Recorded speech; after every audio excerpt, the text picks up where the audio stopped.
अभी मैं एक गवर्नमेंट हॉस्पिटल गया तो मैंने देखा एक लड़की जो प्रेग्नेंट है, लेकिन उसके साथ कोई नहीं। जब मैंने उससे पूछा, भाई तुम यहाँ अकेली क्यों खड़ी हो, इस हालत में तुम्हारे साथ किसी का आना जरूरी था ना? तो उसने यूँ बोला कि मैं किसके साथ आऊँ। मैंने कहा अपने हस्बैंड के साथ, देवर या भाई के साथ, किसी के साथ तो आओ।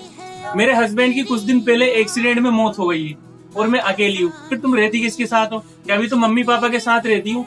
लेकिन मुझे एक ये बात समझ में आई कि जब उसके हस्बैंड की डेथ हो गई तो उसके मम्मी पापा या उसके सास ससुर उसे कब तक खिलाएंगे?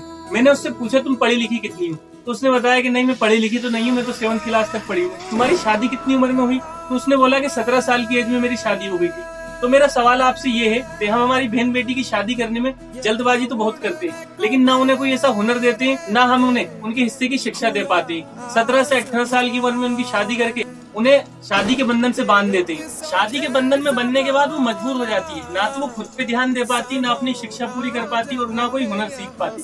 हम कहते तो हैं घर की बेटी लक्ष्मी है, इससे बरकत होती है। उस लक्ष्मी को उसका अधिकार दे पा रहे हैं, उसे उसकी शिक्षा दे पा रहा है, उसका जो हक है वो उसे दे पा रहा है। अगर मान लो आपकी कोई बहन या बेटी जिसके हस्बैंड की मौत हो जाए, अगर मौत नहीं हो तो डिवोर्स हो जाए, तो उसका खर्चा कौन करेगा?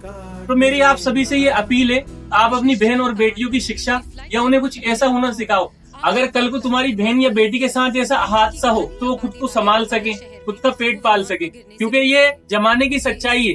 हम बोल तो देते हैं कि हम संभाल लेंगे, लेकिन शादी के बाद अगर ऐसा हादसा होता है तो हम उसे दूध में से मक्खी की तरह निकाल के फेंक देते हैं, उस पर कोई ध्यान नहीं देते। आज जो हालत उस लड़की की है, कल को अपने घर में भी हो सकती है। इसलिए हमें अपनी बेटियों को और बहनों को आत्मनिर्भर बनाना चाहिए।